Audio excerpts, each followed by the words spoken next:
자, 이번에는 꿀팁 영상입니다. 이사의 비방법이 있습니다.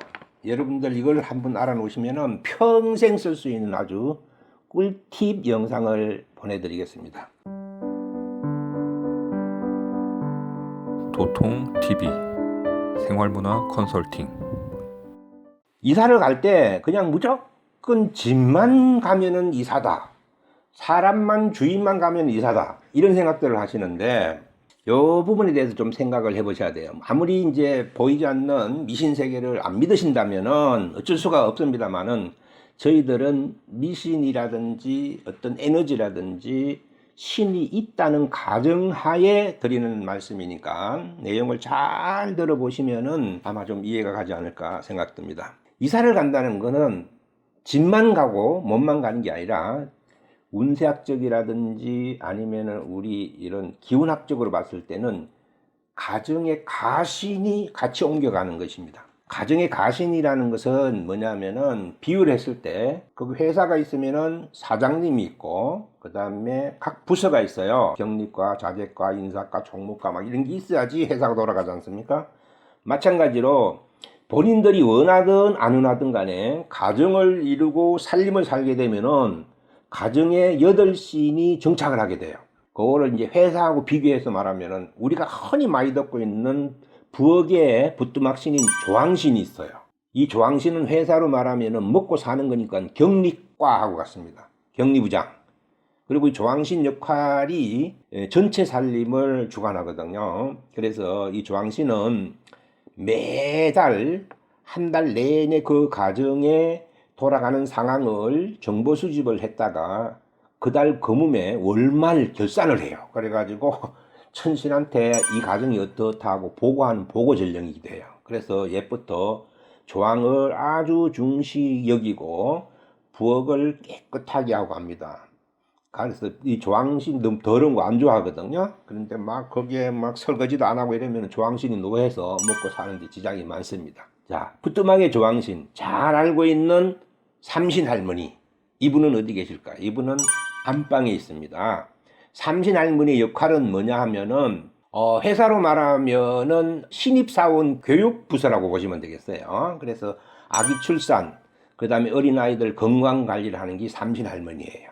그 다음에 작은 방이나 서재가 있다면은 책꽂이 책상이 있는 집은 거기는 뭐냐면 문창신이라고 해서 공부를 가르치거나 공부 담당하는 신이에요.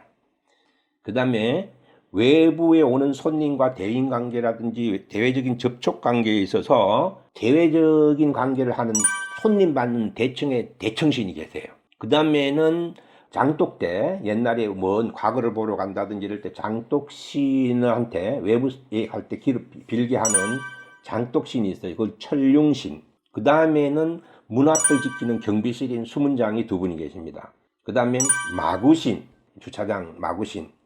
이렇게 해서 방이 여러 개면은 회사가 조금 더 크니까 9신도 되고 10신도 되겠습니다만, 기본은 가중 8신, 가정에 8신이 있다라고 봅니다. 이렇게 8가정신이 있습니다. 자, 이사를 갈 때는 짐도 가고 사람도 가고 가신도 가고 이렇게 3개가 동시에 갔을 때 이사에 탈이 안 생깁니다.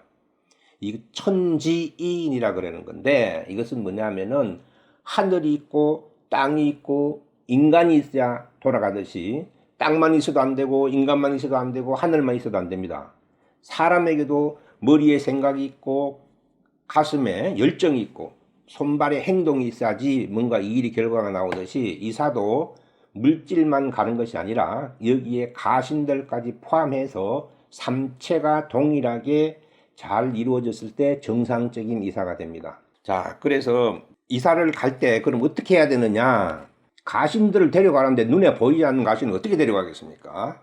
그래서 가신을 데려가는 방법은 이사 가기 며칠 전부터 계속 이사를 갈 테니까는 어느 지역으로 어디 주소를 대면서 걸로 이사를 갈 테니까는 가신들께서는 길을 잃지 말고 꼭 그리로 따라오세요 라고 이렇게 평소에 말을 많이 해주면 됩니다. 옛날 같으면은 대가족 제도라서 많은 가족들이 있어서 이사를 가거나 이러면 시끄럽게 떠들기 때문에 가신들이 알아채리는데, 요즘은 혼자 사는 사람들이 많잖아요. 그러면은 이사를 언제 가는지 외출을 하는지 모르는 경우가 많아요. 그래서 이사를 간다고 미리미리 구해 놓는 게 좋고, 또 하나 이사 갈 때, 나갈 때 주의해야 할 점은 우리가 중요한 물건들을 평소에 아주 아껴 쓰던 물건이나 이런 것들을 환경에 안 맞다 그래갖고 버리고 가는 경우가 많아요. 뭐 책장을 버린다든지, 뭐 장롱을 버린다든지, 솥단지를 버린다든지, 뭐 이런 게 많은데, 이게 함부로 버리면 안 됩니다. 그 이유가 뭐냐 하면은, 예를 들어 책장을 버리면은 가신이 그 책장하고 정이 들어서 그걸 따라가 버려요. 그러면은 문창신이 없어지는 경우가 됩니다. 그래서 폐기 물건이 있을 때는 뭐라고 하냐면은 파기라고 종이를 써서 붙이든지 버릴 물건에다가 매직으로 크게 쓰든지 파기라고 딱 써 붙이면은 안 따라갑니다. 그래서 중요한 물건을 버릴 때는 파기라고 써서 버려라. 나갈 때는 이와 같이 미리 가신한테 언제 이사 간다 고하고, 그 다음에 버릴 물건들은 파기시켜 버리고 이렇게 하면 되는데, 그럼 들어갈 집이 이제 또 어떻게 해야 되냐 이거거든요. 그냥 가서 그냥 청소만 하고 들어가면 되지 않습니까 하는데, 뭐 우리는 새 집에 가는데요, 뭐 그렇다 칩시다. 가는 집에도 앞에서 살던 사람이 나가면서 가신을 안 데려갔을 수가 있어요. 이 경우에 우리가 살던 가신과 겹치면은 분쟁이 일어납니다. 그럼 이사 풍파가 옵니다. 그쪽에 들어갈 집에는 어떻게 그 가신들을 정화를 하느냐 하면은, 일단 향하고 팥하고를 사가지고 가서 그 집을 정화를 하는데, 처음에 들어가서 빈 집에 향불을 붙여서 여기저기 구석구석 이렇게 돌아다니면은 향 연기는 안 차도 향 냄새는 찹니다. 그럼 이 향 냄새가, 우리가 향을 피우면은 잡기가 모여드는 줄 착각을 합니다. 반대입니다. 향은 악기나 잡기를 몰아내는 기운입니다. 그래서 향을 피우면은 거기에 있는 잡기들의 호흡이 곤란해져요. 체류탄과처럼. 그런 상태에서 향을 들고 방에 들어가서 연기를 어느 정도 냄새를 내고 문을 닫고, 안방부터 차례대로 여러 공간을 댕기면서 다 하고 향불을 끄세요. 화재 위험이 있으니까. 그러고 난 다음에 이번에는 이제 붉은 팥을, 생팥을 들고 가서 안쪽에 있는 구석 공간부터 문을 열어놓고 팥을 천정이고 벽이고 세게 후리쳐서 몰아냅니다. 이렇게 되면은 그 안에 만약에 잡기가 있다면은 향 냄새로 인해서 호흡이 곤란한 상태에서 그들 눈에 이 붉은 팥이 뭘로 보이냐면은 불덩이로 보여요. 그래서 옛부터 팥은 그 귀신들한테는 불이에요. 그래서 동지 팥죽을 먹고 뿌리고 했던 거거든요. 수수팥떡하는 이유도 그거고. 그래서 팥을 뿌리면은 호흡이 곤란한 상태에서 불덩이가 날아오니까는 문이 열린 쪽으로 잡기들이 나가게 되죠. 그래서 안쪽부터 차례대로 몰아서 현관문 쪽으로 다 몰아내고 난 다음에 문을 닫아 놓으면 됩니다. 문을 닫아 놓고 바로 열게 되면은 그 공간에 거주하던 잡기들이라서 바로 다시 또 침입을 합니다. 그래서 문을 닫아 놓고 시간이 없을 경우에는 최소한 2시간 이상, 아니면 시간에 여유가 있다면 오늘 뿌려놓고 며칠 있다가 가서 치워도 됩니다. 이렇게 하면은 잡기들은 싹 없어지게 됩니다. 그러면은 일단 정화가 됐어요. 그럼 새 집에 살지도 않은 집에서 새 집일 때는 그런 거 안 해도 되냐, 안 되지 않냐 이건데, 즉 뭐와 같냐면은 우리가 새 그릇을 사도 먼지가 있는 것을 설거지를 안 하고 밥을 퍼먹을 수 없듯이 새 집에도 많은 공사를 하면서 잡기들이 따라붙게 됩니다. 그래서 새 집도 이와 같이 하는 것이 좋습니다. 자, 그럼 이제 집은 정화가 됐어요. 그렇다면은 이제 가신을 걸로 모시고 가는 거예요. 그게 이제 이사거든요. 이삿짐을 가면서 가신들도 같이 동행을 해서 가게 됩니다. 이때 이제 지난 시간에 태길앞에 그 방위에서 말했던 대장군하고 연관이 좀 있습니다만은, 이사를 갈 때 대장군이 있으면은 요 가신들은 쫄병이에요. 대장이 있거나 학교로 말하면 학생하고 교장 선생님이 있으면은 못 가지 않습니까? 그래서 가신들이 흩어져서 집안 이사를 하고 난 뒤에 풍파가 온다는 게 대장군 방인데, 그럼 이 경우에 뭐 돌아서 가라 전번에 말씀드렸습니다마는 이런 것보다는 대장이 있거나 교장 선생님이 있어도 떳떳하게 갈 수 있는 방법이 있습니다. 그건 뭐냐면 외출증을 끊어서 가면 되거든요. 이것이 이사탈 방지부입니다. 그래서 그렇게 대장군방이나 삼달방이나 이럴 때에도 갈 수는 있다. 그럼 이사를 들어가서 가신들과 짐이 다 들어갔잖아요. 그럼 이사 가시고 난 뒤에 새로운 집을 많이 들이게 돼요. 냉장고, TV, 뭐 식탁 막 이런 것들이 들어오게 되지 않습니까? 그럼 이 새 물건에도 또 잡기가 따라 붙어요. 요걸 없애는 방법은 아주 조그맣게 가로 세로만 한 1, 2cm 되는 스티커에다가 요 임금왕자 있죠?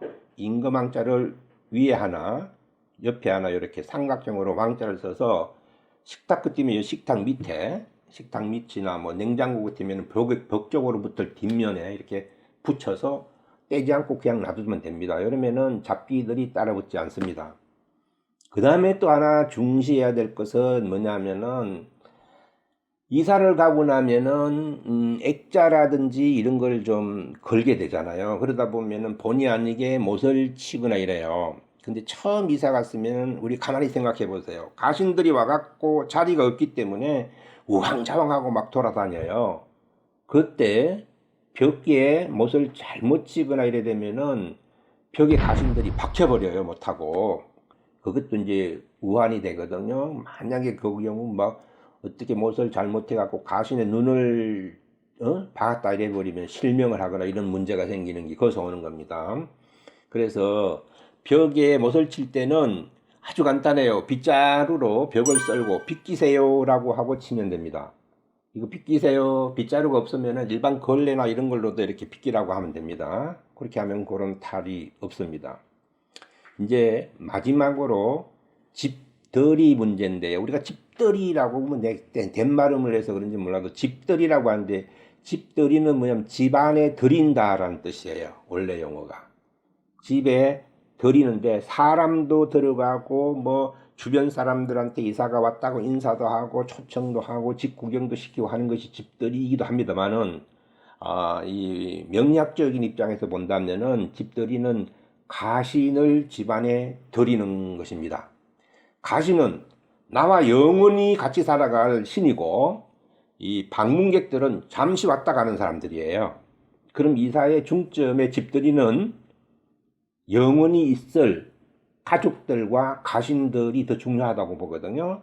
그래서 집들이를 할 때는 집 들인다는 것은 뭐냐면 가신을 집에 들이는 건데 이 방법은 어떻게 하냐면은 떡집에 가서 파서로 만든 시루떡을 이렇게 조금 사세요. 한 서너 팩 사면은 그게 쪽수로 한 9개, 12개 막 이렇게 나와요. 그거를 한 쪽씩 쭉 해서 한 접시, 일회용 접시에 한 접시하고 막걸리 한 잔, 일회용 컵에다가 해갖고 앞에서 말한 가신 8신에게 바치는 겁니다. 부엌에 떡 한 접시, 술 한 잔.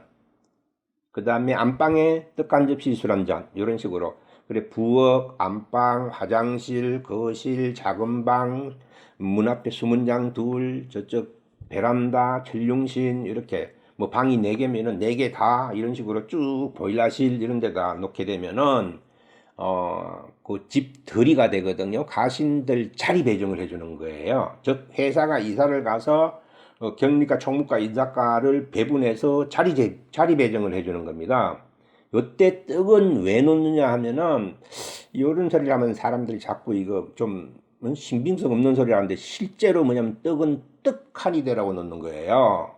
그 다음에 술은 술술 풀리라고 이 집에 이사를 와서 술처럼 술술 풀리고 떡처럼 모든 일이 떡떡 되라고 놓는 겁니다. 그래서 옛날부터 떡을 해먹거나 고사를 지내거나 할 때 떡을 놓는 이유가 떡하니 되라고 하는 거예요. 그게 곡기로 되어 있기 때문에 그렇습니다. 그래서 집들이는 뭐냐면 가신들한테 술과 떡을 대접하면서 지금부터 이 자리에 들어와서 우리 집이 여기서 살 때 가정을 부흥시키고 건강하고 복을 받고 활기차게 돌아가도록 해달라라고 스탠바이 하는 것이 집들이라고 보시면 됩니다. 물론 여기에 주변 사람들에게 인사도 하고 뭐 떡을 나눠 먹고 하는 것도 당연히 좋은 거죠. 그래서 요거는 정말 꿀팁입니다. 이거는 날짜 이런 걸 떠나서 한 번만 알아두시고 일생을 살아가면서 이사 갈 때는 이와 같은 방법을 한다면은 거의 이사로 인해서 오는 탈은 없다라고 보는 것이 제 주장입니다. 만약에 그런데도 어디 가거나 무속인들이나 이런 데 가서 물으면은 뭐 이사탈이 났네 막 이러는데 사실 이 정도 하면 이사탈 안 나고요. 이사 요즘 현대인들 많이 다니니까 그렇게 묻는 경우가 있다라고 그렇게 보여집니다. 질문이 있는데요. 방위가 안 좋아도 지금 하신 그 방법을 쓰면 좋아지나요? 아닙니다. 이건 총평론에서 다시 설명드리는데 지금 하는 요 이사 방법, 비방법이지 이것이 택일도 안 맞고 방위도 안 맞고 그런 상태에서 요것만 한다고 되는 건 아닙니다. 그래서 총편에서 말씀드리지만 방위도 맞아야 되고 택일도 좋아야 되고 이와 같은 이사 방법을 쓴다면은 이사로 인한 문제는 거의 뭐 탈이 없다 이렇게 뭐 단은 지어도 될 정도로 생각합니다. 이상 요거 이사 부분에 대해서는 1탄에서 방위, 2탄에서 택일, 3탄에서 이사 방법론에 대해서 이렇게 설명드렸습니다. 요와 같이 세 가지만 잘 지켜서 한다면은 이사로 인한 탈은 아마 평생 이사로 인한 탈은 생기지 않을 거라고 봅니다. 자, 좋았으면은 좋아요, 구독 부탁드립니다. 구독, 좋아요 눌러주세요. 구독 좀 주세요.